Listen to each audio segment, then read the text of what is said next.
Hey, sports fans, it's world champion handicapper Mike North. Punch this number in your phone right now. If you're driving, pull over. 1-800-808-3419. 1-800-808-3419 for a free pick and info for the premier handicapping site in the country, VegasScoresAndOdds.com. It's the only site you'll ever need with expert handicappers like John Anthony, Denny Macklin, Tony Sacco, Ray Monahan, yours truly, and many more. Check out the homepage of VegasScoresAndOdds.com for a tote board with your buddy. Follow Vegas Scores and Odds on Twitter and dial up 1-800-808-3419. It's 1-800-808-3419, 1-800-808-3419, or go to VegasScoresAndOdds.com. The following program is distributed by the Bears Barroom Radio Network. It's presented live over MixLR.com and later disseminated in podcast format on most delivery platforms. It's intended for all audiences. Never before in the history of sports podcast has one show made this promise. Draft on Tap will report on every college prospect pro scouts are looking at for the 2020 NFL Draft. Every one of them. Sanders, smothered. Chase Young, another big play. Montez second and goal. Steps in. Caught. Touchdown. The third passing touchdown of the first half for Steven Montez. There's Johnson. He's got it. Touchdown, Texas. An open man at the 25. A foot race for the tight end. There's that man again. Albert O with his second score. 47 yards.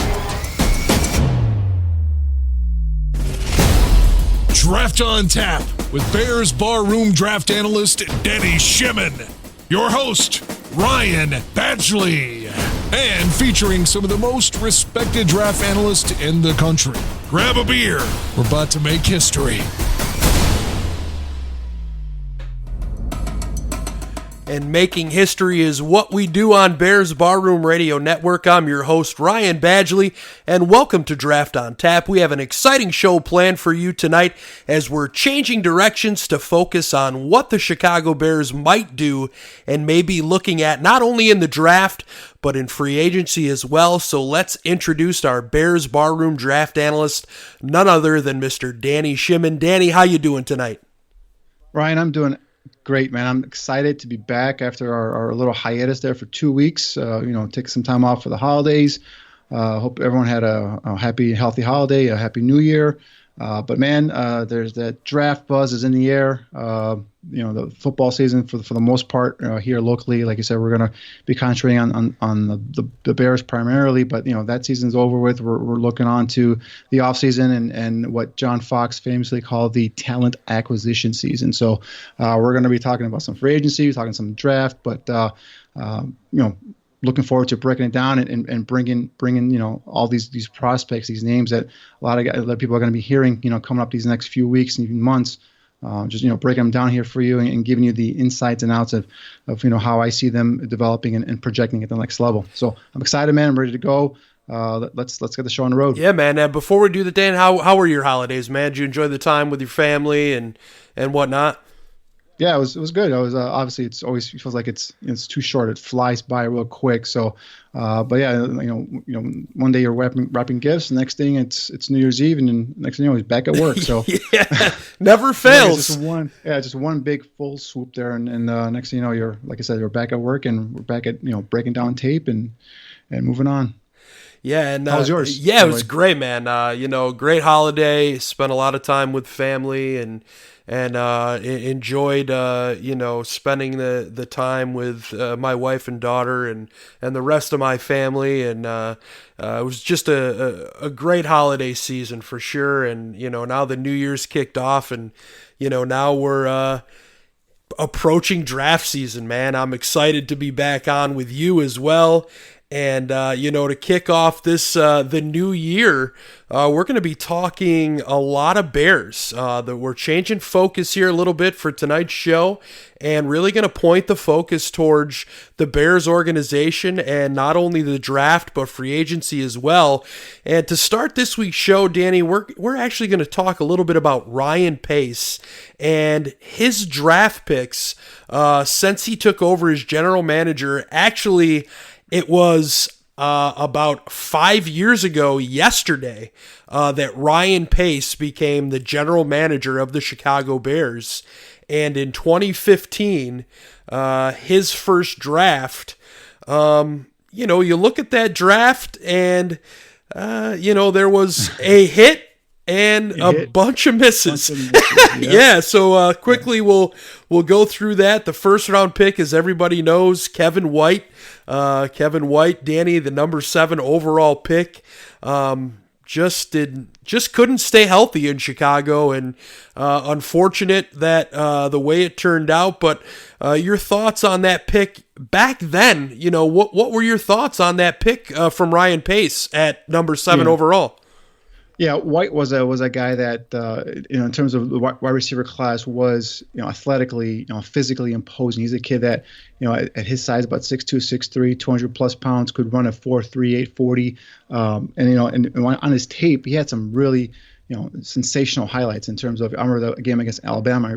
He really kind of his star really came to the forefront there. We had a terrific game against the Crimson Tide, and it really kind of propelled him throughout the whole process. So, he's a guy that, wasn't my top receiver coming in. It was Amari Cooper, just basically because of his big playability and his route running prowess at Alabama. But I can see why they went with Kevin White.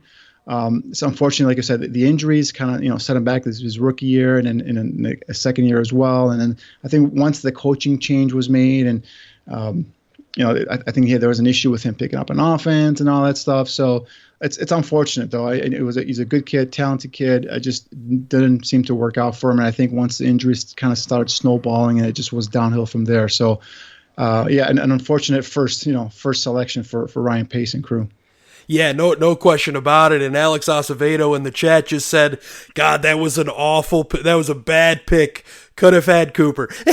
So Cooper was gone. Yeah. Cooper was gone already? Okay. Yeah. So then you look at the second pick, and this obviously the big hit for Ryan Pace out of this draft class, Eddie Goldman. He's been nothing short of spectacular since he's been a Bear. What was your thoughts on Goldman? Yeah, and this was a neat pick. It was a pick. Remember, this is the first year the John Fox regime was in there, and he was transitioning over to a 3-4 front, and Vic Fangio was brought in, and he was looking for a nose tackle. For the 3-4 front, you start pretty much every defense. You start with the with the middle, and you build up from the defensive line, the linebackers, and the safeties. Especially for a 3-4 front, you need that dominating nose tackle, the nose guard. So these are the guys. Goldman plays a position where not much notoriety is bestowed upon him, but he's a guy who's solid in there. He stops the run. He's a guy that doesn't provide much in terms of a pass rush, but he's a guy that definitely draws, occupies blockers, allows the linebackers behind him, the Trevathons, the Roquan Smiths, and the Kwiatkowskis, to be able to go up and come in, make those run fits, have a clean gap to come in and do those run fits. So definitely a hit there for him. Second round pick who many going into the draft had a late first round pick on him. So Goldman is the lone person, I believe, from this first draft that's still actually active on this roster. But definitely he's the best of the bunch. This is a guy for me, Danny, who if you're a Bears fan, he gets a lot of credit, but if you're not a Bears fan, he doesn't get enough credit for what he does for this defense and why the Bears last season chose to lock him up long term. And to me, this is one of my favorite Ryan Pace picks throughout his entire draft class. As we move on in this draft class, you've got Hronis Grasu. We can just go by. Yep. Jeremy Langford. Same with him. He had a great rookie season or second season. And, really I don't even know if he's in the league anymore. It doesn't look it. So. And then you have Adrian Amos, obviously, signed with the Packers. This was his first season there. But this was a solid pick, a fifth-round guy out of Penn State, a safety who ended up, starting for you almost immediately as a rookie, and developed into a solid player. Obviously, like you just mentioned, he propelled that, those first 4 years with the Bears into a nice big contract with the Packers. And, he's not a guy that's going to be an all-pro or anything like that, Amos that is, but he's a guy that's a solid contributor to a good defense. So I think his absence, to the surprise of some, I think his absence was felt this year on the Bears defense. Clint Dix had an okay season. But I think the combination of Amos with Eddie Jackson, I think that really was where the Bears safeties, they meshed well together because, Amos was a guy that could, he wasn't great in coverage, although I think he was improving. His strength was being able to come downhill and be an enforcer, be able to, get those secure tackles and stop the run. Yeah, there are a bunch of missed tackles on his part as well, but he's an aggressive safety. When you come down aggressively downhill from a safety position to attack, running back, there are going to be some misses. However, for the most part, I'd say Amos was a sure tackler, especially if a tight end or a running back got the ball on the flat. He was out there, he was down there, he was securing a tackle. So I think him playing up front or closer to a line of scrimmage, if you will, and allowing Eddie Jackson to kind of free roam back there and being a free safety, if you will, that ball hawking type. Yeah. I think that really worked well last year for the Bears, and you can see this year, a lot of NFL teams want to get those interchangeable safeties. They don't want to specifically want to have a guy that's an in-box safety anymore and just a guy who's a free safety. They want guys that can do both, guys that can play the run and guys that can drop back in coverage because this is now a passing league, right? So I think the idea of putting Diggs back there, Clint Diggs back there with Eddie Jackson, was good, in theory. However, you saw Clint Dix is not really a great sure tackler, if you will. He's a guy that'll come in, he'll bump his shoulder and try to bring a guy down, but a lot of times you see him miss some key tackles, and then so that forced Eddie Jackson to be more of that, around the line of scrimmage kind of safety, and I think that took away from some of his playmaking ability in the backfield. So I think he only had 1 or 2 interceptions this year, down from 8 last year. He still made the Pro Bowl. He still had a good season. But I think he took away some of his playmaking ability, his ability to create takeaways on that back half of that secondary for the Bears. So, like I said, Amos is a solid player. Sure. By no means an all-pro or anything like that, but a solid player. So I think overall for a fifth-round pick, I think that's a solid pick right there.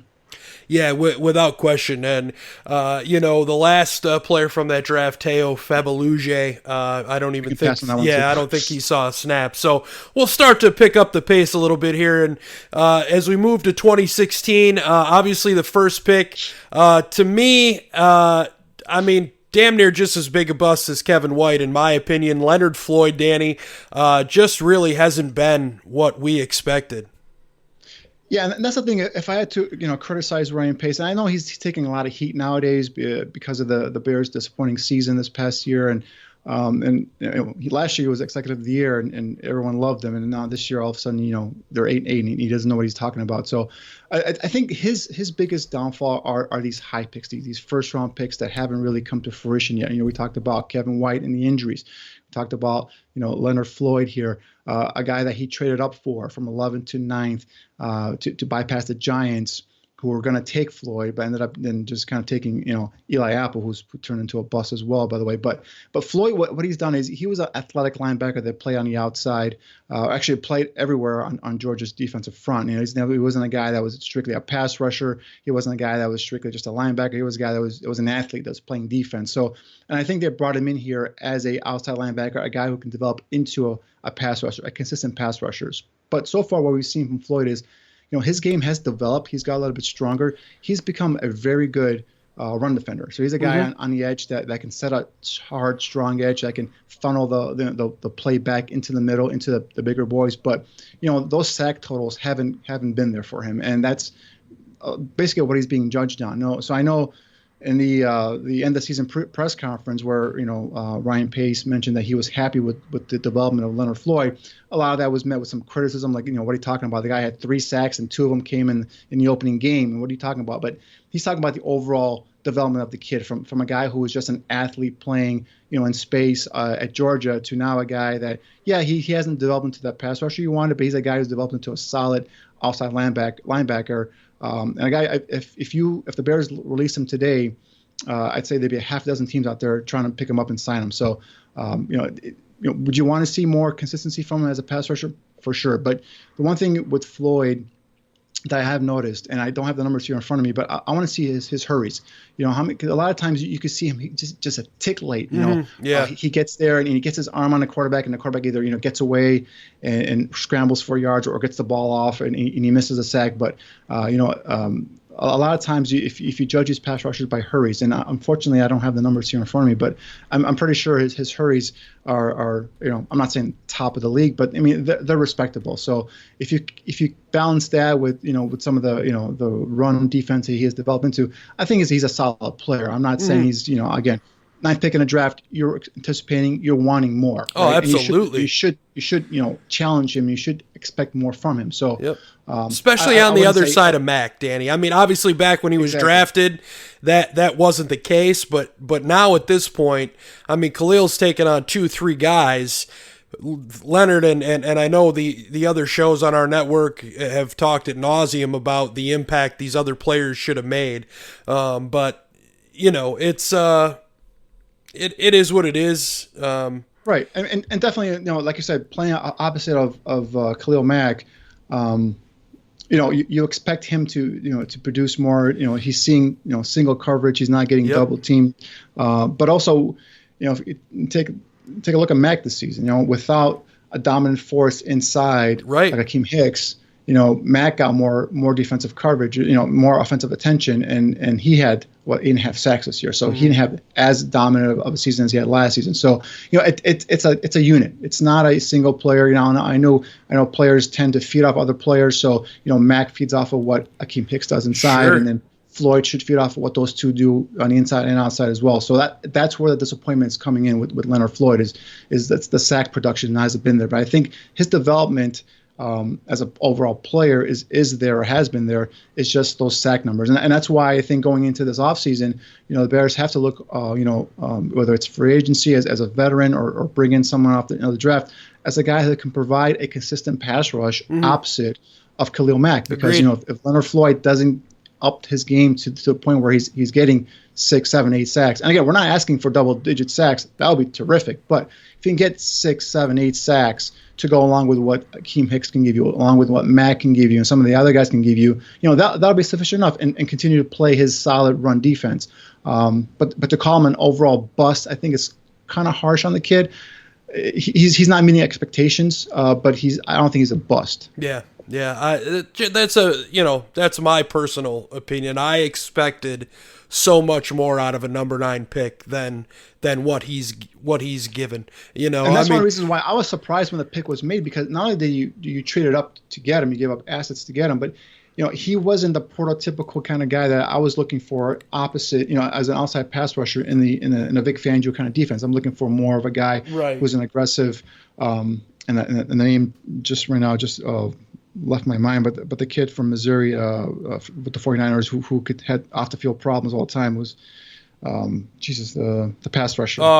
I wanted to say Reuben Foster, but that's not it. No. It was a kid from Missouri, outside linebacker. But anyway, like that kind of, a bigger body, physical kind of guy who would be able to, generate, a pass rush not only with speed and quickness, but also be able to, bully an offensive lineman back into the quarterback's lap. So, those are the kind of guys, physical kind of, defensive outside linebackers is what I was looking for when the Bears brought in, Vic Fangio. So I didn't think Floyd fit in that.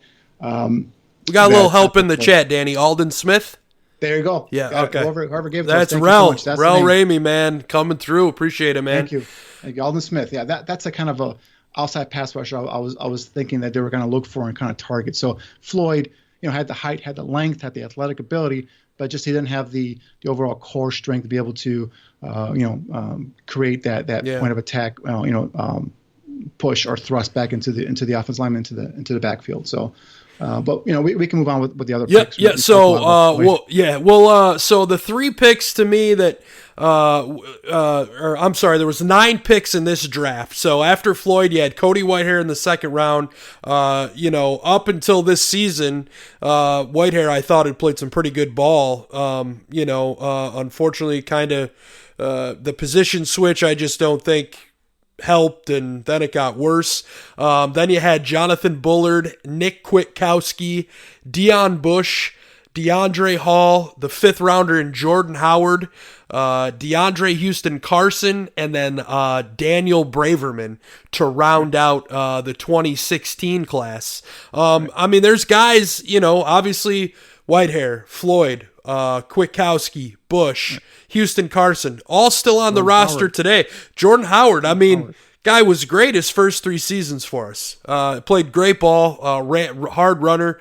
Unfortunately, hasn't found a home really in Philly. They really, I don't even think he played in the playoff game last week. I know he's been banged up as well. Yeah, injured shoulder. That's why he was out. But this was a solid draft if you consider you got 4 starters out of it. With Kwiatkowski if you factor him in as a starter, and then I also factor in Howard as a starter as well. DeAndre Houston Carson is a guy that's on special teams. It's constant for the Bears. Deion Bush is a kid I believe his contract may be up. I'm not 100% sure on that, but he's a guy that if he's back with the team next year could possibly vie for that starting safety position opposite of Eddie Jackson. So, no star power again. And this is where I think these drafts are what's, getting Ryan Pace some criticism, because there isn't that star power yet. There isn't a guy that he can hang his head on. He's got solid players like Eddie Goldman and Cody Whitehair and Kwiatkowski to an extent, but he hasn't had the real solid, all pro, go-getter, from the start. So I think that's where he's getting some of those criticism. Now, if you go to the next draft, he gets himself an all-pro safety in Eddie Jackson in the 4th round. Yeah. But that draft obviously is, as I'm sure you're gonna get into it here, but that draft is going to be based on one pick and one pick specifically. Yeah, and it's going to be the pick that could make or break Ryan Pace's tenure in Chicago, and that is the number 1 overall pick in 2017, quarterback Mitchell Trubisky.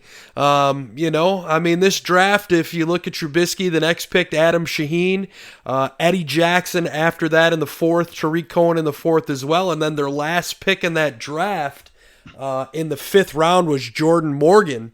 You look at this draft overall, and really other than Eddie Jackson, Tariq Cohen to a degree, Trubisky,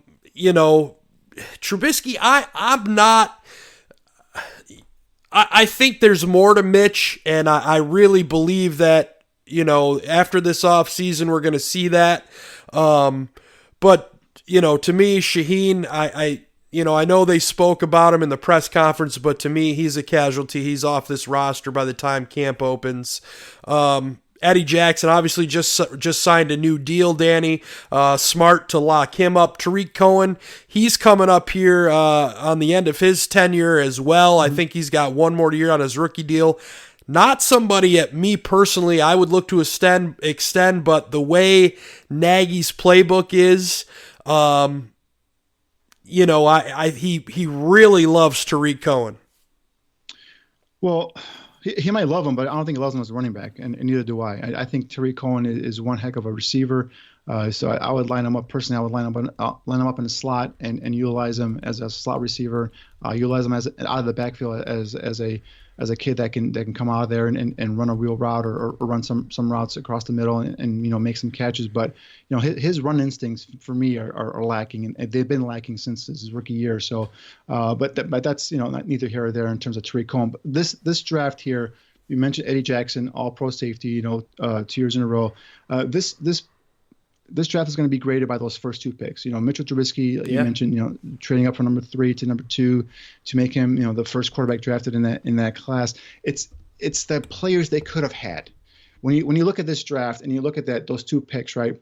Instead of Trubisky, you go with Deshaun Watson, right? Who I was banging the table for, and me and Aldo were going back and forth. I wanted Deshaun Watson. Aldo wanted Patrick Mahomes. He might be right eventually, but I'm not trailing too far behind with my guy Deshaun Watson. But if you get Deshaun Watson, and then in the 2nd round, Adam Shaheen, the guy they passed up there, or guy a lot of teams passed up was George Kittle. He went into the 4th round. But if you get a kid like Kittle in the second round, or if you get Juju Smith-Schuster, I believe also was available on the board there. Yep. When they took Shaheen. I think Schuster was available because the Bears traded down when they got Shaheen. So they traded the pick, the original pick, they traded down. And once they got to the 45th pick, which is where Shaheen was taken, I think Juju Smith-Schuster was gone, if I remember correctly. But I mean, players like that, if you get those this is what I'm talking about, home run players. These are the guys that are going to be making Pro Bowls for years on out. So this draft here is going to be specifically rated on how Trubisky does. A. Jackson's great, awesome. We talked about Cohen. He's a fringe player for me. Shaheen looks like to be like a bust. And Jordan Morgan, and I don't even know if he's even playing football anymore. But this is gonna lie with Mitchell Trubisky. If Trubisky can become at best an average NFL starter, a guy who could be, I don't know, an Andy Dalton and an Alex Smith, something like that, then this is gonna be a good draft because you got two guys who are gonna be starters for you for a long time. It might not be an A draft, it might not be a B plus draft, maybe a B minus to C plus, depending on how Trubisky develops. But you got two solid guys at two really key positions at quarterback and safety. So this is all going to depend on how Trubisky develops this year. And I think this is going to be his this year upcoming. It's going to be his opportunity to prove either A, he belongs in the league or, with the Bears, or B, he's going to be considered a bust. Yeah, I have to agree with you, Danny. But I don't know. I really honestly believe there's something there in Mitch. I mean, just his work ethic and the his drive. He's a competitor and he wants to be great. That's I've been one of his biggest critics, and to me, athletically, he's got it. His teammates love him, right? He's got, like you said, the work ethic. He's got the ability to be able to gel with his teammates, to be able to develop that leadership ability. He's got the ability to and a fortitude to drive a team down, late in the ball game in the fourth quarter if you need a field goal, to get you in position to get a field goal. But for me, his biggest area of weakness is the mental processing of the game, and specifically in the pocket. There's plenty of times this season, like I said before, he's missed open receivers. He doesn't go through a full progression, whatever it is. Whether it's a shaky offensive line that's causing him to kind of rush his throws and rush his progression, or if it's a play caller who's not putting him in the best position to succeed.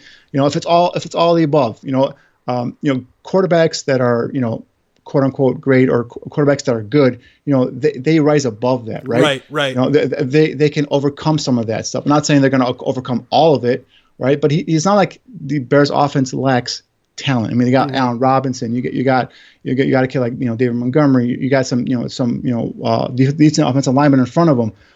He's got some skilled playmakers around him. Anthony Miller. It's just, you have to rise up. You have to kind of overcome some of those deficiencies on offense. And if we're going to say the offensive line was horrible, okay, that's fine. I agree with you. But, you have to rise up over that. No, the play calling was bad. They didn't put him in position to take advantage of his legs or roll him out. Well, okay, that's fine. But then he still has to be able, if he's that good, he still has to be able to overcome that kind of stuff. So, if he can get into, the film room and break down these defenses, like, Matt Nagy said at the end of the year press conference, he wants him to be able to go to the line of scrimmage, glance over the defensive coverage and kind of identify, and know what the defense is doing and have an idea. Because he goes in there and he looks like at times with the deer in the headlights kind of look. He has no idea what's going on. He knows his first read is here, and if he's not open, he either he'll hold it for a bit and take a sack, or just throw it away or something like that. So he's got to be able to go through a progression. He's got to be able to process the game mentally. Once he develops that, if he can develop that, then I think like I said, athletically, he's got the ability, he's got the arm strength, he's got the ability to move away from the pocket, to be able to elude pass rushers, use his legs to get downfield, pick up first downs, and so on and so forth. So athletically, I have no issues with him. Like I said, leadership wise, I have no issues with him. His teammates love him, they vouch for him. It's that mental processing ability. Can he get better? And he needs to get better. So if he can get that, this offseason and just hit those books and be able to identify defensive coverages and all that stuff, and go through a full field progression, I think you're right. He has a chance. But until that, I see that on tape. It's my hopes aren't very high for him. Well, I mean, It's frustrating because you think, and I don't want to continue on the conversation too long, but you just think back to last year. Yes, he missed some open stuff, but there were times he looked really good. And it's almost, we've talked about it on other shows. I know we touched on the last episode of Barfly Tailgate in regards to, what did they do in the offseason? Because, talking to Greg Braggs and Eldo and hearing guys that went to camp, and Danny, I think you were at camp for a day as well, right? Or Yep. It just didn't seem like the effort was there this past offseason. It was almost like they, took for granted what had happened the year before, and hopefully that changes this season. I think the team has learned something off of, what transpired, and I like every other Bears fan, I was at Bears 100. I drank the Kool-Aid. I expected this to be a Super Bowl season, and, all the numbers lined up and all this and that. And, just a disappointing result, but that's what the games are played for. And now we've got a chance to rebuild, and, we move ahead to the 2018 draft. And we're not rebuilding, we're retooling. Well, retooling, excuse me, yeah. And I look at this draft, and I got to tell you, this is one of my favorite drafts of Ryan Pace's. You start out with Roquan Smith at the number 8 spot. Then he trades back up into the second round and grabs James Daniels. We had James Daniels with our second round pick, traded back in to get Anthony Miller. Right. And then we grab Bilal Nichols in the 5th, Kylie Fitz in the 6th, and Javon Wims in the 7th.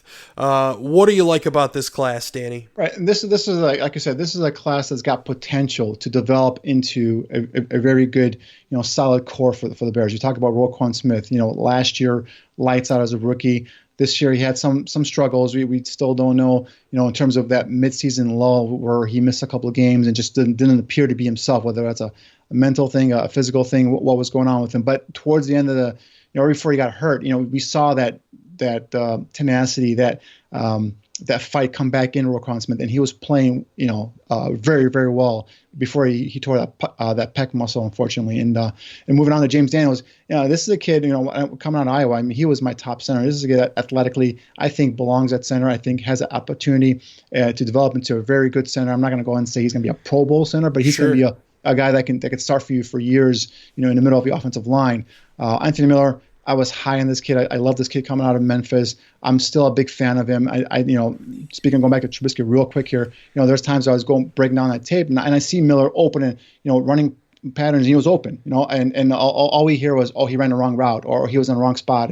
But he was open. So if you're a quarterback, you go through your progression, you'll see this guy getting open and throwing him the ball. So I think he had some frustrations with not getting the ball, not seeing it on a regular basis. I think he went from 7 touchdowns as a rookie to, I believe, only 2 last season, if I'm not mistaken. So, and then unfortunately he injured his shoulder again, the same shoulder he injured the previous year. So again, that's going to kind of hold him back here with OTAs and all that stuff as he recovers. So that's a bit unfortunate, but I still have very high hopes for Anthony Miller. And I think there was like a 3 or 4 game span there where you saw that potential. Oh, without a doubt.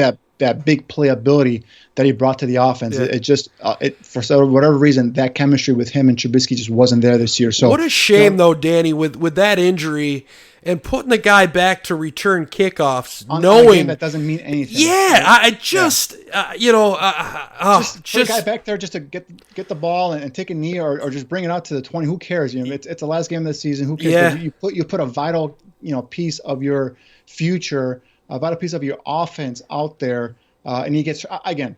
No one knew, no one expected him to get hurt, but just to put him in that position for me, a starter on offense at a premium position like receiver, a second round pick coming off of an injury. Yeah, he had a for the most part a healthy season, but then now that really takes him into the offseason, and he's got another shoulder surgery. He's going to have to rehab that. Again, he's going to miss a bunch of OTAs. He might miss some at training camp. Who knows?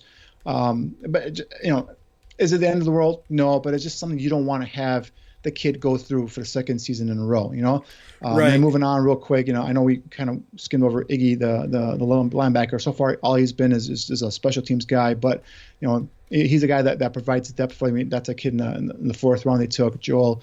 I still can't pronounce his last name, so I just call him Iggy. E.A. Booneywe. All right, I'll go with that. Bilal Nichols, a kid up front, really I think is going to develop into a nice rotational piece, along the defensive front, especially when you get a healthy Akeem Hicks back and you put him with a healthy Eddie Goldman. I think that's a nice little young player there. Kylie Fitz was cut this past training camp. I know he's playing with the Arizona Cardinals. I'm not sure what kind of season he had. And Javon Wims, another kid that there's flashes, there's glimpses of him making some nice plays. And then, of course, he had that knee injury in the Dallas game, and then came back and played towards the end of the season. But again, another guy that just didn't really flash as much as I anticipated. Now, whether was that an issue with again the quarterback, was that an issue with the offense, was it some of the injury, was it some a combination of all three? Who knows? But another guy that I have some high expectations for, a kid that I expect to develop.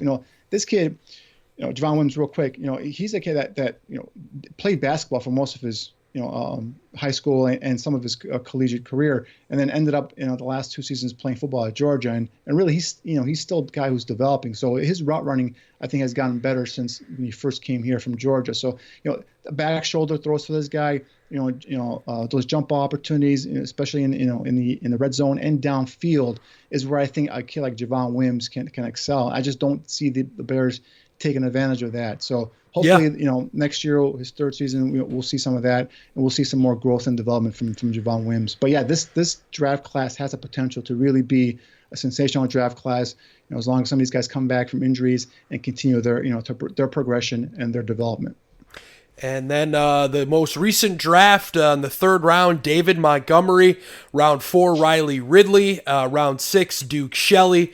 Round 7, Kareth White. And the other 7th round pick, Steven Denmark.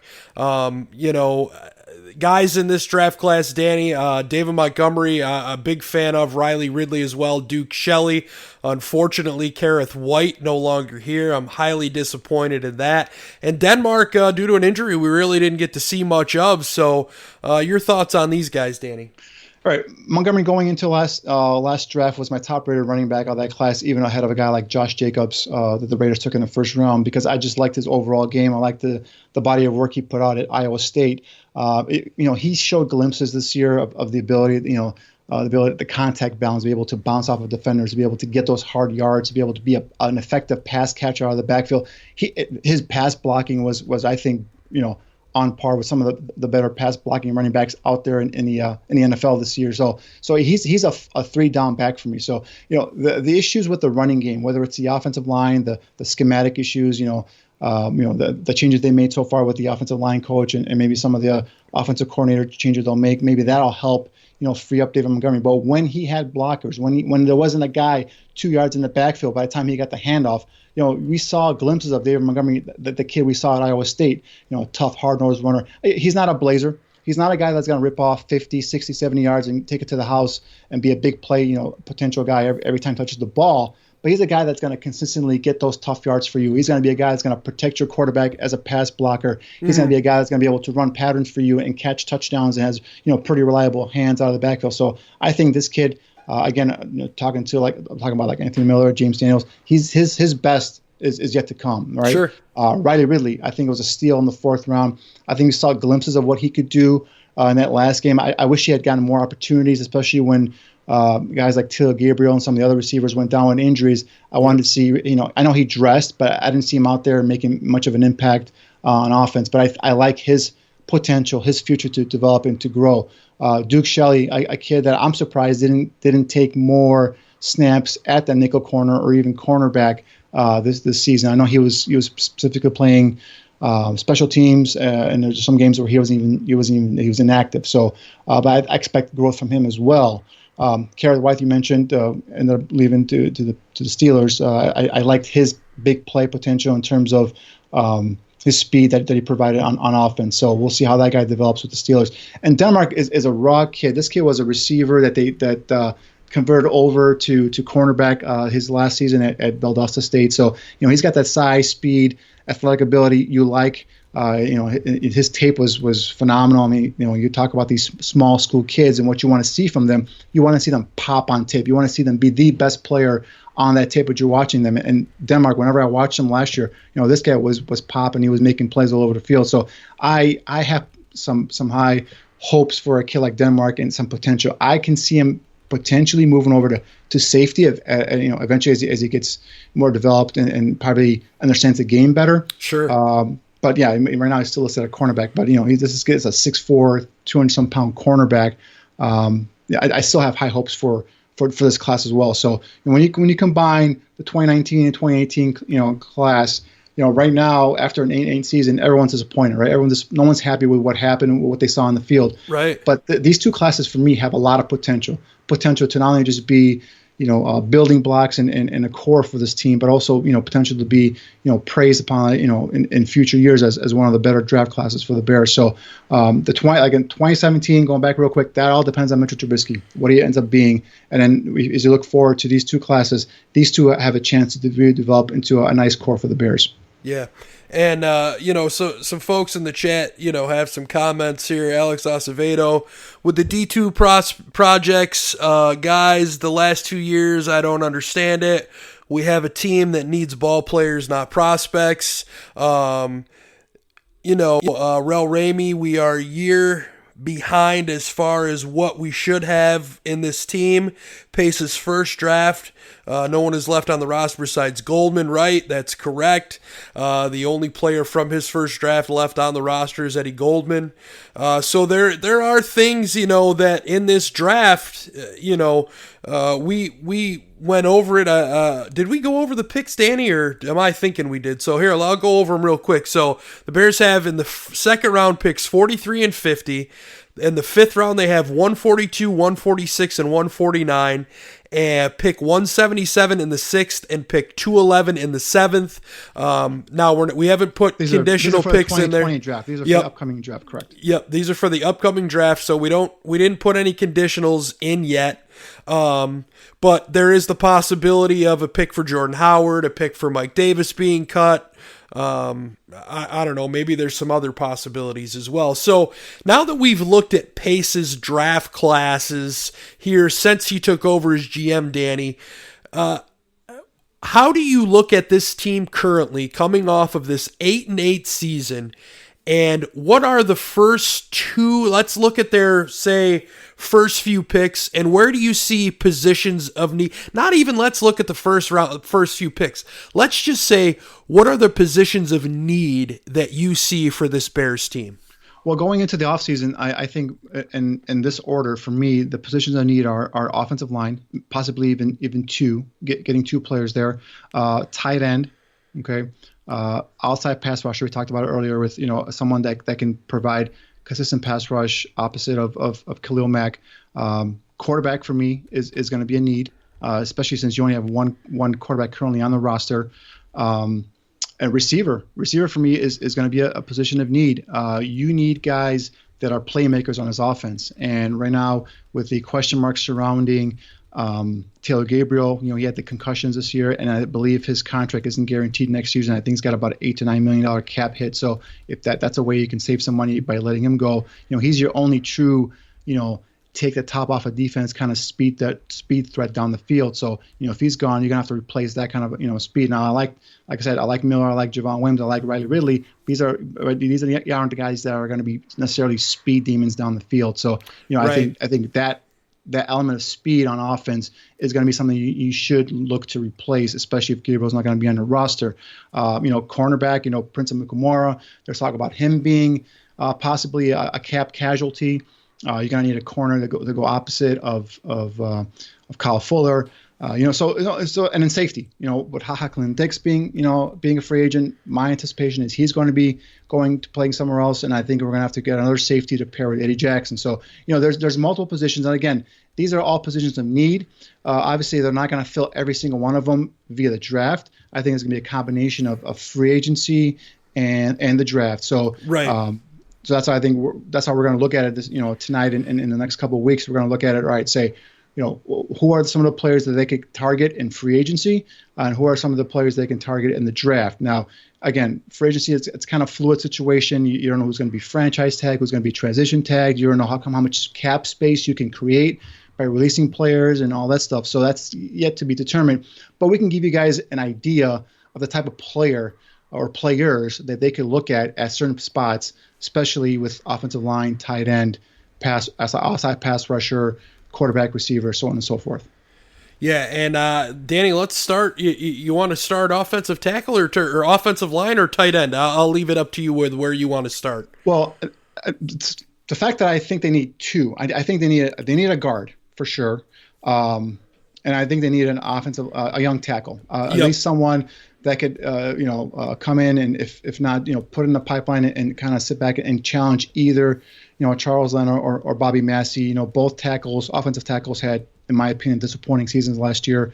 Leno especially coming off of I know he was an alternate at the Pro Bowl last year. So I have more hope for Leno because I've seen Nagy be able to call up plays, design plays to kind of hide his weaknesses. Okay. But Massey, to me, it was a major disappointment. And he's a guy that they just kind of re-upped last offseason. So I don't know the guarantees in his contract. I don't know if it's easy to get rid of him or not. But he's a guy that really, I think, had a down season. Of course, he ended the season on injured reserve, got injured. I think you need a guard for sure.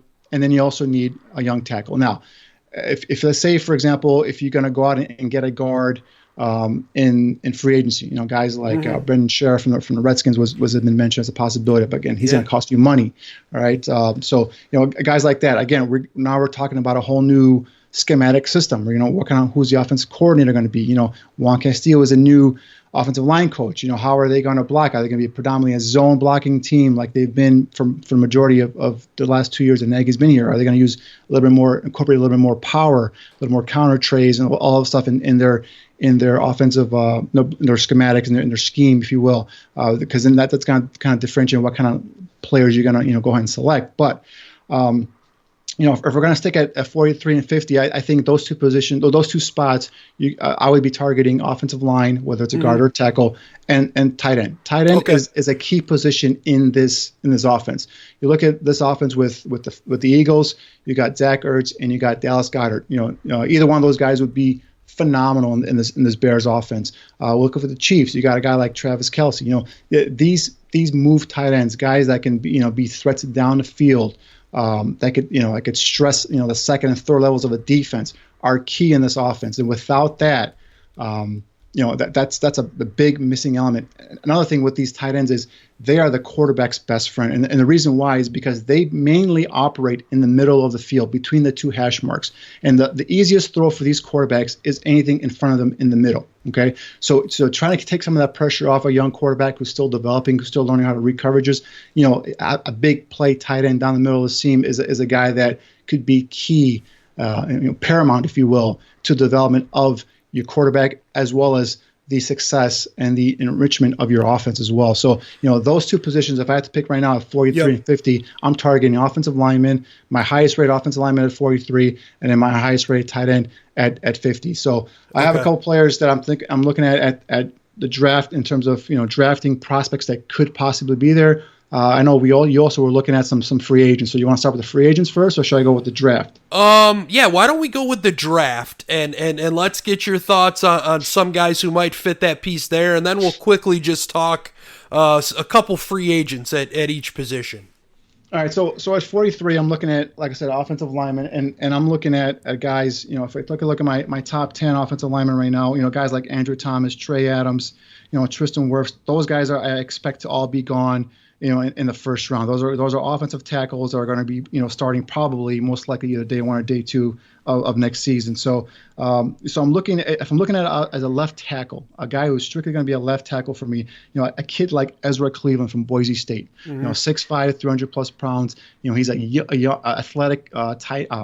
athletic type with long arms to be able to position that outside left tackle position. For me, my left tackle's got to be athletic. He's got to be light on his feet. He's got to be able to show the athleticism that he's got in his feet to move laterally, to be able to mirror basically in space, because there's no one to your left. You're outside by yourself. There's no guard or anything out to your outside. So you got to be able to mirror in space. You got to be able to athletically be able to get to your set point in time to be able to offset the edge rusher coming off on the defensive side. So, Ezra Cleveland is a kid from Boise State who has everything you look for athletically in a left tackle.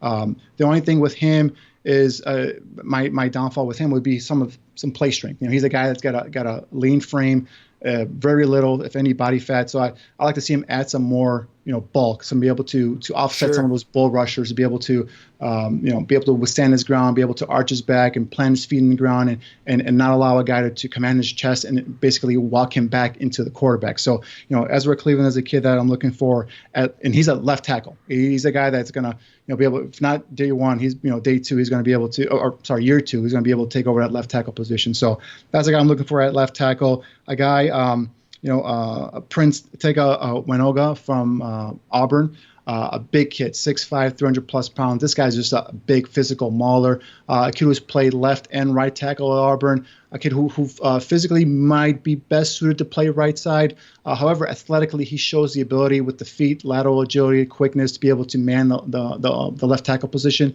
And I would start him off there first and put him at left tackle and see how he does. If he can't keep up with the speed off the edge, and I eventually think about moving him to the right side. But he's a kid that I definitely would like to bring in and put him at left tackle initially. So those are the couple of guys I'm looking at initially if I'm looking at left tackle players.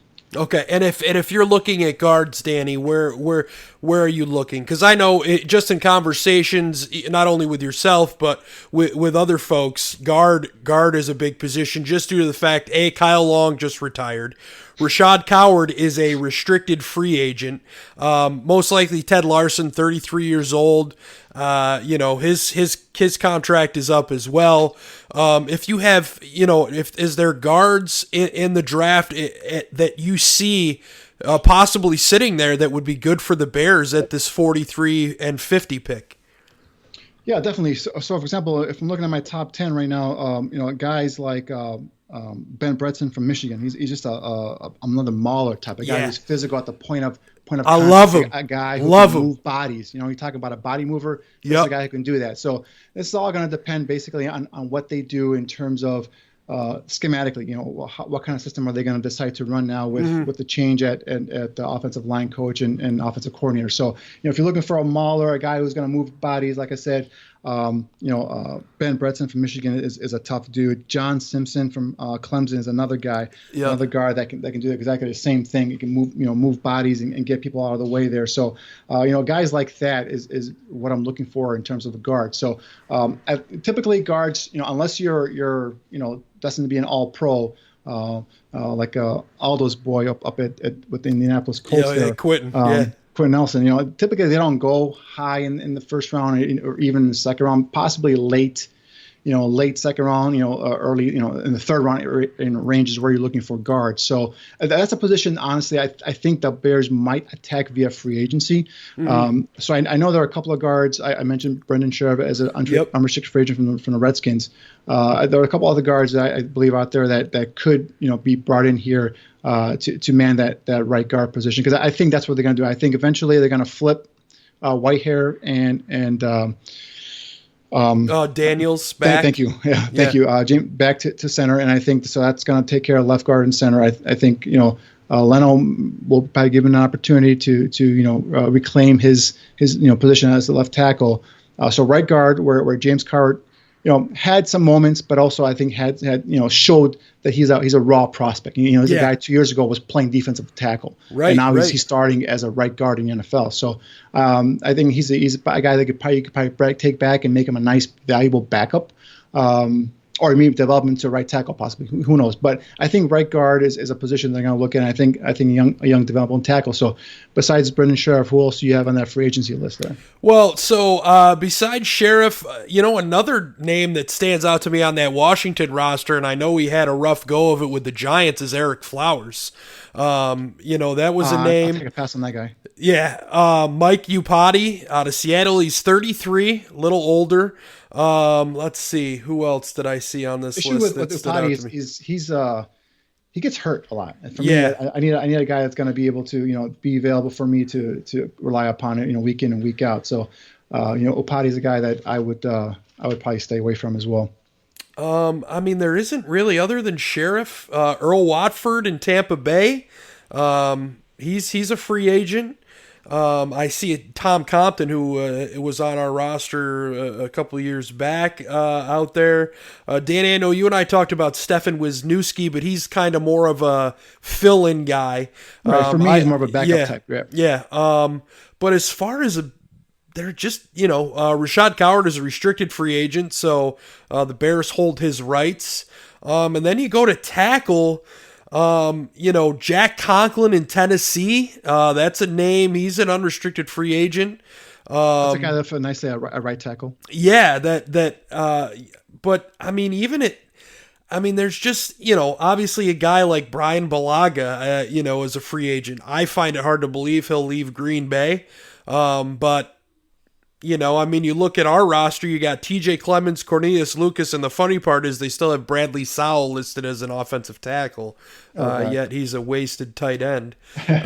Did we want to try the Jordan Mills experiment again? I'm kidding. No, I think So there's just not, big names out there at really either of these positions in the free agency market that, that are really drawn a lot of attention other than Brandon Sheriff, as you mentioned, Danny. And I know Shane is big on him as well, and he would like to see him, on this Bears roster. So why don't we jump in? The other thing, real quick, sorry to interrupt you, but there are players that are, tackles in college that I think could swing inside or actually might be best off, inside at guard. There's the kid from Tremaine Ankrum from Clemson. He plays right tackle for them, but he's about 6'1", 6'2". I think he's eventually either going to be a center or a guard. So a kid like that could swing inside. Jake Driscoll, a right tackle for Auburn, who I like a lot. Does a lot of good things on tape, but unfortunately, I don't think he's got the size or the length to be able to play on the outside at tackle. So I think he's a guy that could potentially be moved inside the guard. So we're going back at the draft here. So, but these are guys that I see more in the later rounds, like a third, fourth round. Like we mentioned earlier, we went over the picks what the Bears have. Currently, they don't have a third or fourth round pick. Now, could they trade one of those second round picks, move down a little bit, pick up a third or pick up a fourth? Sure. Is there a possibility they might get a comp pick and have a fourth round pick? Sure. Now we're talking. Now we got some multiple picks. Now we can target different players. But if we're looking at 43, the premier position going to be at that spot. It's going to be the tackles. And another guy that I left out was Trey Adams from Washington. Oh, he's gosh, a guy Trey Adams He's a left tackle all day, day one starter. But big thing for him is his medicals. How is he going to look at the combine in terms of his medicals? Because he missed 3 out of 4 seasons, I believe, at Washington. Last year he missed the first 8 games with a bulging disc in his back. The year before he tore his ACL. So this is a kid that's going to be someone that's going to be highly criticized in terms of his medical record. So if he comes through clean, he might drop down because of the scare. Scare with his medical. He's a guy that might be available for you at the second round pick, and if you get him, then this to me at least, Trey Adams is a day one starter, left tackle in the NFL. Yeah. So that's that type of talent you got. Now if you get a kid like him, now you want to bring him in to kind of slowly put him in at right tackle and then move Massey. I don't know if Massey could play inside a guard or not, or just totally cut him, whatever his contract situation is. But a kid like Trey Adams at 43 would be a steal. Again, assuming his medicals are clean. And everything comes back good with him. So, Ezra Cleveland, Trey Adams, those are the kind of guys you look for. Guards, you're looking at Bretson, you're looking at John Simpson from Clemson. Those are the kind of, body movers you're looking at inside at guard, guys that are rough and tough inside. So guys that can get, get positive yards, get defensive linemen moving backwards is what you're looking at with Bretson and a kid like Simpson. And I feel like we missed that this season, Danny, not having that mauler on the offensive line once Kyle Long went out. You lost that ferociousness, the tenacity that he brought to this team, not afraid to get in somebody's face. And it really lacked on the offensive line, I thought, this season. But, let's move now to the tight end position, Danny. And, before we get into your draft, your draftable players at the position, I just want to throw some names at you that are free agents. And to get your thoughts on some of these guys possibly coming in here. And I'm going to throw a couple of more popular names at you first. I have one that I absolutely love, and I think would be a home run for the Bears if they can get him. Okay. Are you telling me you're going to say Austin Hooper? I am. Because that's the very first name I was going to throw at you. Yep. He's a guy that I think would be a sensational fit in this offense. He's a guy that not overly speed demon or anything like that, but he's a guy that knows how to play leverages, gets open in the red zone, is a big red zone target. Has showed over the years with Atlanta that he's a guy who can extend away from his body and reel in a catch.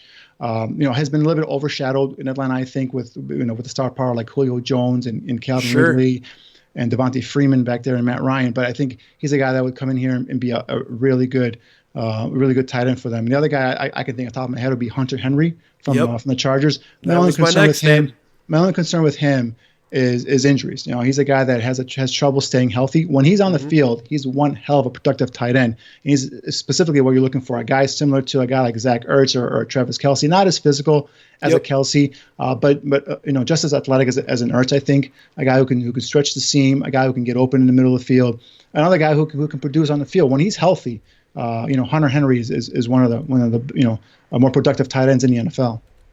Yeah, the next name that I had that I was going to throw at was Eric Ebron. Your thoughts? Pass. Hard pass. Eric Ebron is a guy that flat out the general manager told the media at his end of the season press conference that they're going to pass on him.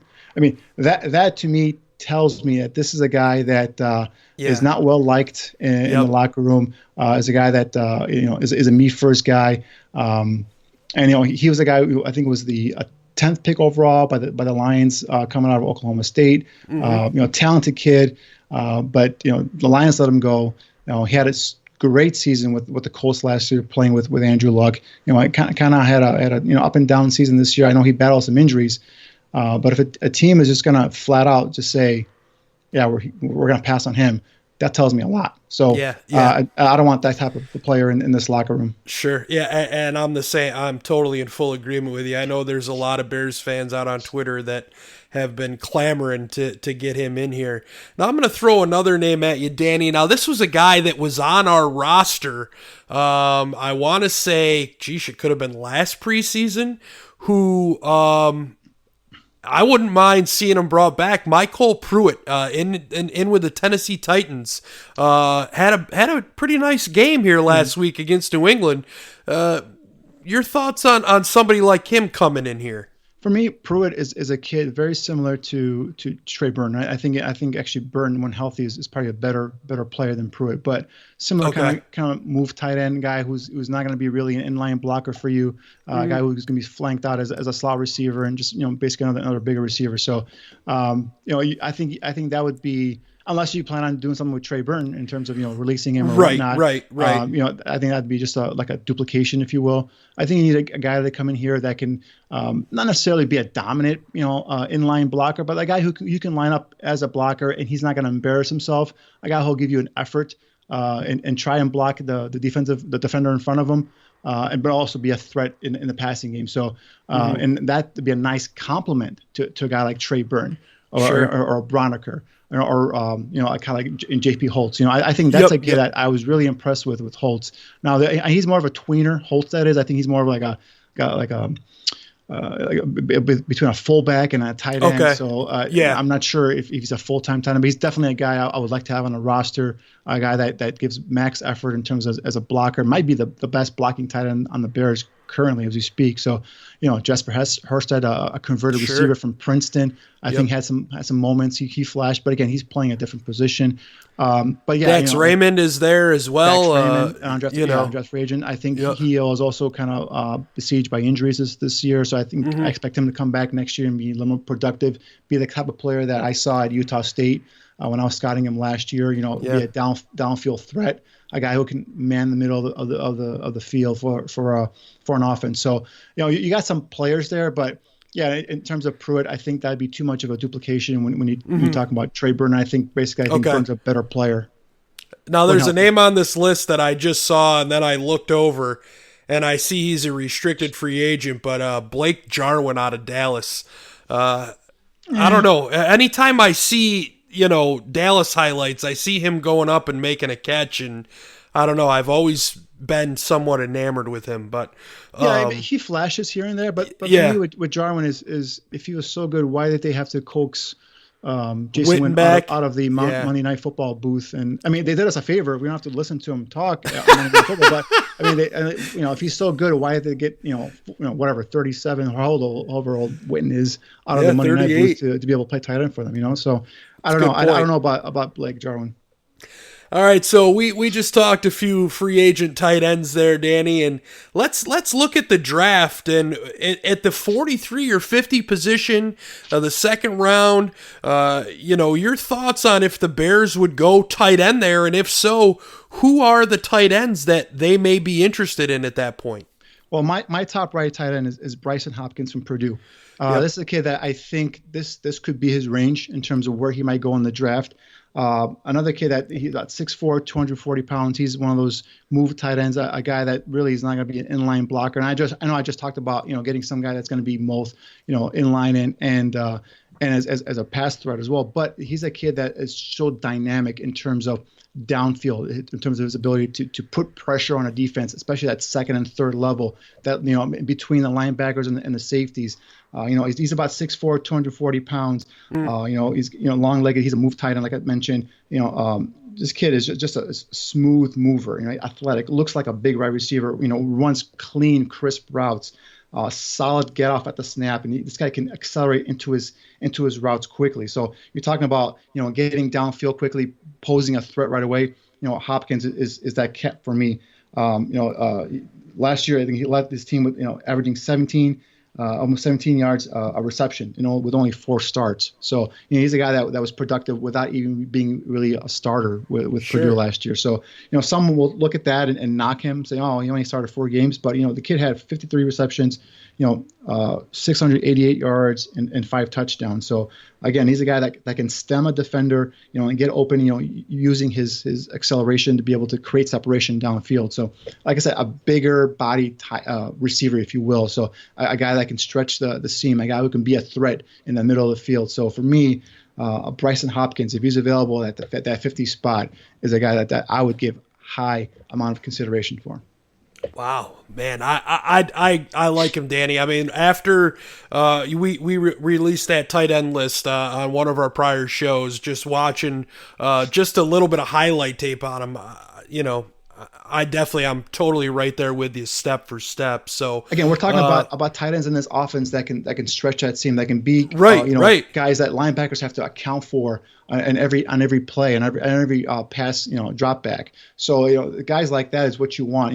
Guys, because this offense, if this offense is going to gel, or this offense is going to take the next level, besides the quarterback progressing and becoming better, you need weapons, you need playmakers. Just look at the way the Eagles, when they went to Super Bowl, what kind of playmakers they had around the quarterback there. Look at the Chiefs right now with all these guys with speed. Not necessarily guys that are going to be number 1 receivers or are going to be all pros, but you have to have that cog in the middle of all those 2 offenses is that stud tight end with Zach Ertz and Travis Kelce. You get a guy that can develop into that type of a weapon in this system here. Then you can put guys around them. You can put quick slot receivers, guys who can just get the ball to, because you have linebackers that are going to be accounting for coverage in the middle with that big tight end. So that tight end, that move tight end, that guy that can stretch the seam and be a threat in the middle of the field is a key component in this type of system. That one that Matt Nagy brought with him over from Kansas City. Well, Danny, I mean, I think hitting on the offensive line prospects and the tight ends tonight was a great start at looking at where the Chicago Bears organization could go to I got start more tight off. ends if you want. Oh, yeah, please. Okay. I thought we were stuck with Bryson Hopkins right there, but yeah, let's hear him. I mean, Hopkins is my guy, but if you're gonna, if you're going to go for another guy like Jared Pinkney from Vanderbilt, 6'3", 255 pounds, another guy that's a move tight end, but this guy has been lined up in multiple spots. This guy can line up offset. He can line up in the slot. He can line up outside the numbers. Possesses good functional build-up speed to threaten the seam. So he's not as athletic and as as mobile as Hopkins, but he's a guy that can also get down the field and become a playmaking threat. He can extend outside of his frame and make those difficult grabs. Catches cleanly, possesses those soft hands. A guy who can contour his body downfield and adjust to a poorly thrown ball. So another guy that for me is a guy that can develop into a nice playmaker downfield for at the tight end position. And there are other guys in terms of like Harrison Bryant, the kid from Florida Atlantic. Another guy, just a speed guy. Not going to be much of a blocker, but he's a guy that's going to be able to get downfield and again possess a threat, be a threat. A guy that defensives have to account for. Guys, linebackers have to look at. Safeties have to look at. I like not necessarily in the second round, but guys like maybe like if you get a 4th round pick or if you get one of those 5th round picks, if he drops down, like a guy like Cole Kmet from Notre Dame. I'm not sure if he's going to be down there. He's going to be available in that 5th round, but he's a guy that I'm looking at there.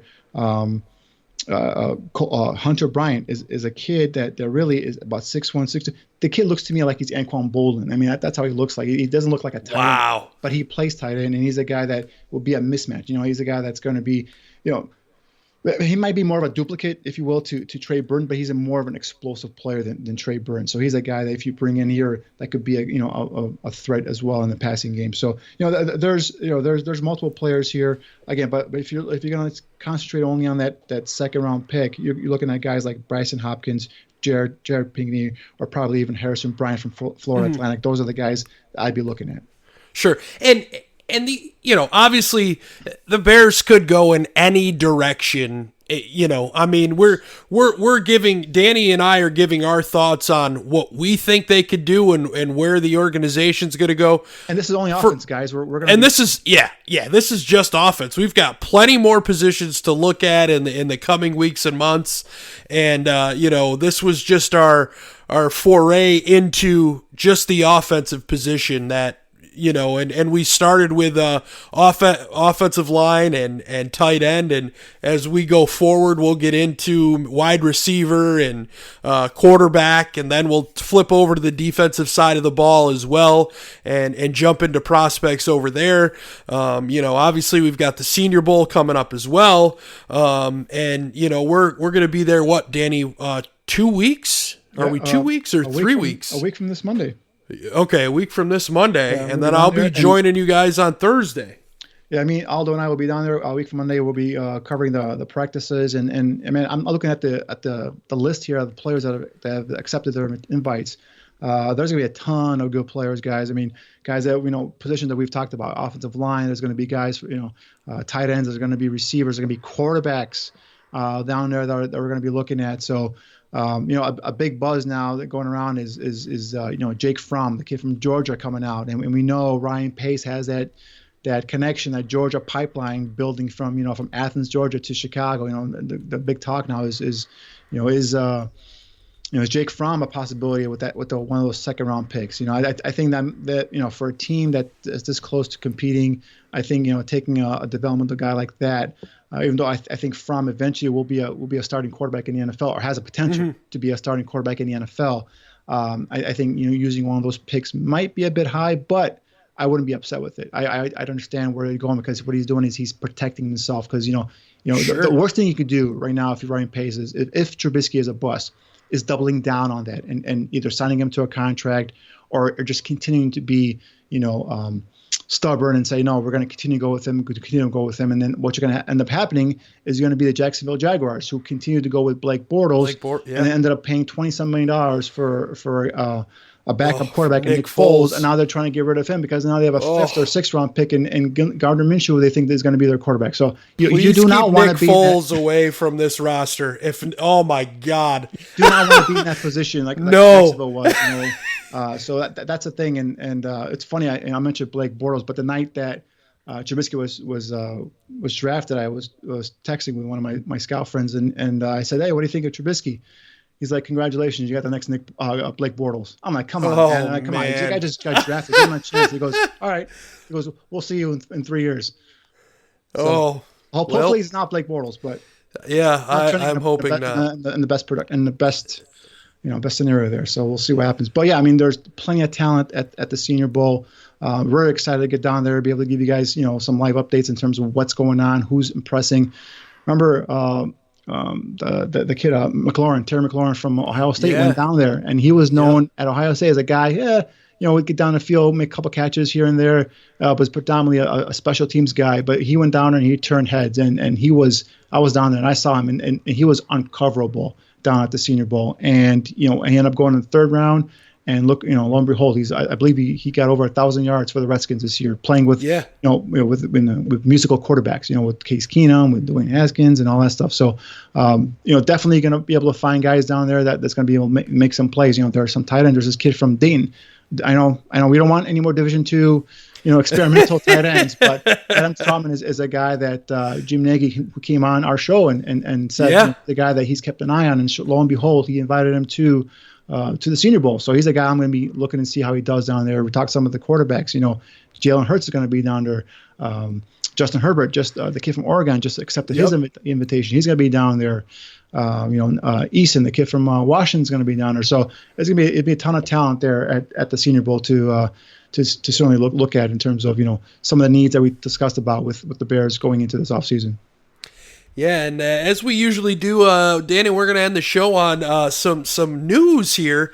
Some big news on the college football front, as Mike Leach has decided to leave Washington State and finally take a job in the SEC at Mississippi State. Your thoughts on Leach leaving?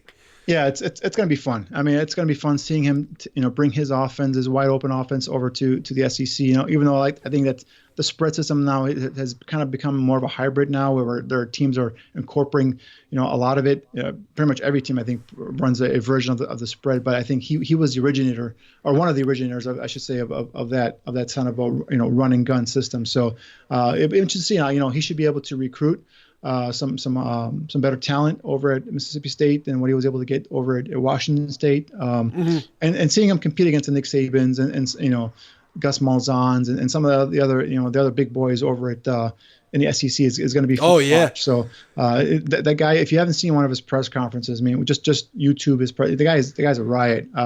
Dry sense of humor, but funny as heck. So it's a huge gain for Mississippi State, and I think a huge loss for Washington State. Yeah, I agree. I think it's a big hire for Mississippi State. I'm excited to see what Leach does there. I mean, he had the air raid offense at Washington State, so will he bring something similar to Mississippi State? That's all he knows, man. That's all he knows. Yeah, so it should be exciting. And then I know the guys talked about it on 100 Proof, Shy Fans in the Stands. Juan Castillo brought in as the offensive line coach, officially hired on Sunday. Castillo spent 24 seasons coaching in the NFL with the Eagles, Ravens, and most recently with the Buffalo Bills. He worked with Coach Nagy from 2008 to 2012 on Andy Reid's staff in Philadelphia. And while he was with the Bills, he was their line coach and run game coordinator, and the Bills in his 2 seasons ranked 6th in the NFL in rushing in 2017 and 5th in 2018. So definitely some positives there for Juan Castillo. He's got a lot of NFL experience, Danny, and we'll be talking more about this as we get closer and closer, to mini camps and after the draft and what we can expect to see from Castillo. And then the other news today, the Bears broke that they had hired a new tight end coach. Clancy Barron has been hired as the tight ends coach of the Bears. He's got 32 years of coaching experience, 17 at the college level, 15 in the NFL. He entered the pro ranks with the Falcons as an offensive line coach before becoming Atlanta's tight end coach in 2005. Then he went to the Chargers before spending 8 seasons with the Broncos, coaching tight ends for 5 of those years, 3 on the offensive line. His most recent work was with the Vikings. He coached tight ends in 2017 and then took over the offensive line after the sudden death of Tony Sperano.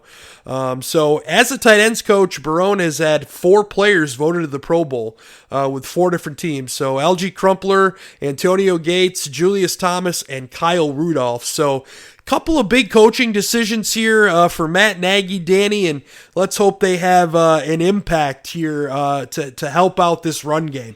Yeah, I mean, the one thing obviously still left is the big hire is going to be the offensive coordinator. So we'll see what happens there. But in terms of is it Barone or Barone? I forgot how that's pronounced, or Barron.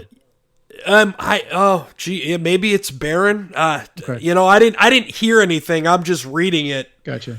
So I didn't hear the name anywhere. Yeah, but in terms of him, I really haven't heard much about him other than what you just read off right now. But Juan Castillo is a guy that does like you mentioned, a long time NFL offensive line coach, run game coordinator. The one thing about him is everywhere he's gone, the run game has typically improved, right? It's gotten better. So I think the Bills were 6th or 9th in the league last time he was in the league 2 years ago, in terms of the rushing attack. The unfortunate part, though, I think the sack numbers are a little high there, but it all depends obviously on what kind of talent he has and all else, so on and so forth. So the one thing that we're seeing so far with these two hires is guys that Nagy has some sort of connection to, has some sort of familiarity with. So especially Juan Castillo, he was with the Eagles for a while, and then he was obviously Nagy was there with the Eagles as well.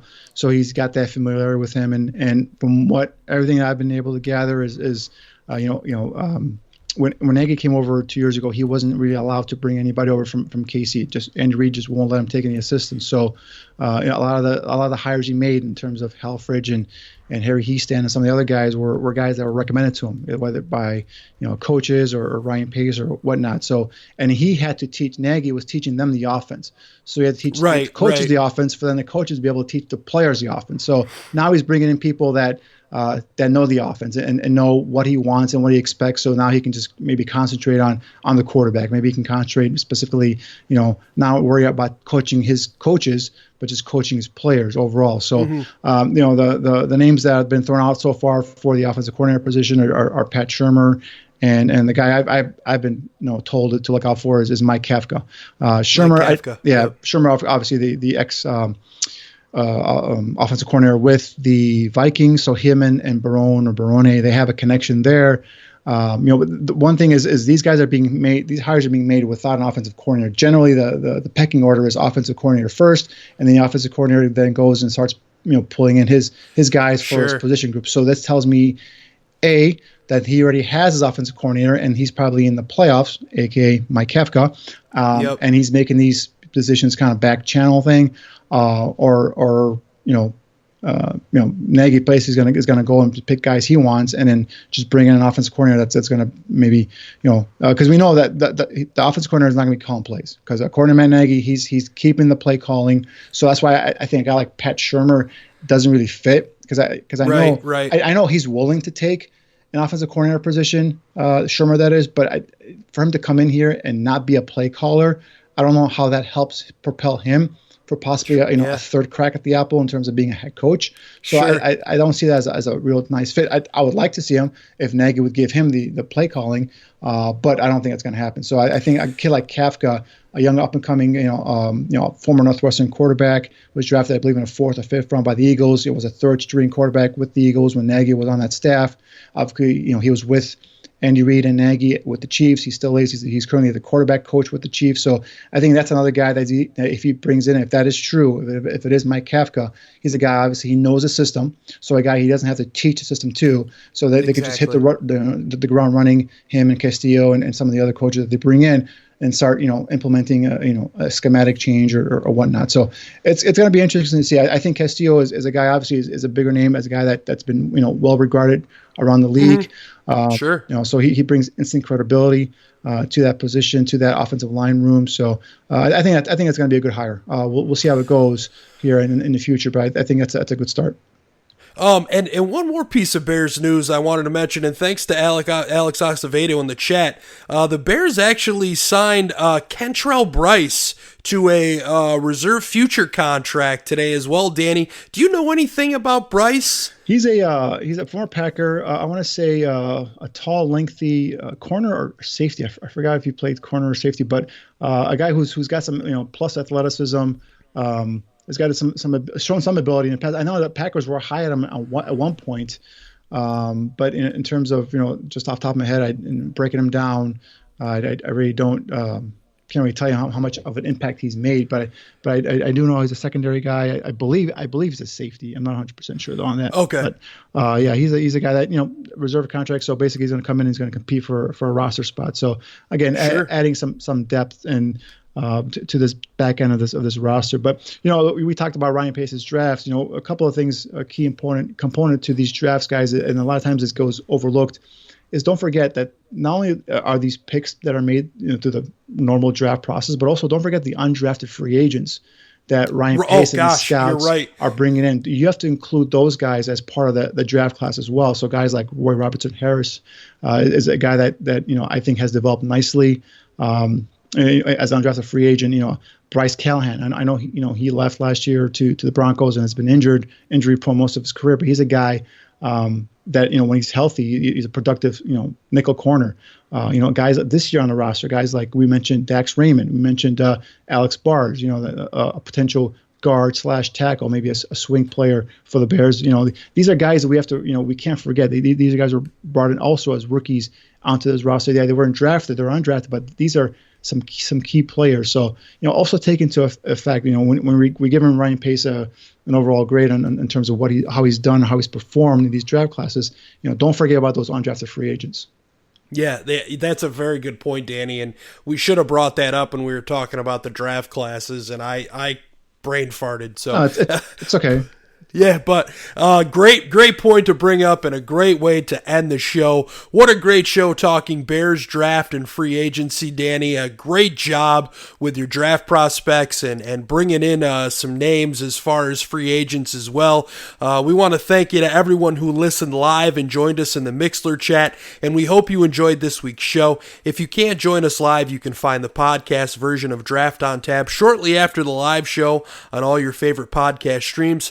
Thank you to everyone at Bears Barroom who continues to make the network as spectacular as it is. Join us next week for more Draft on Tap. Good night, everybody.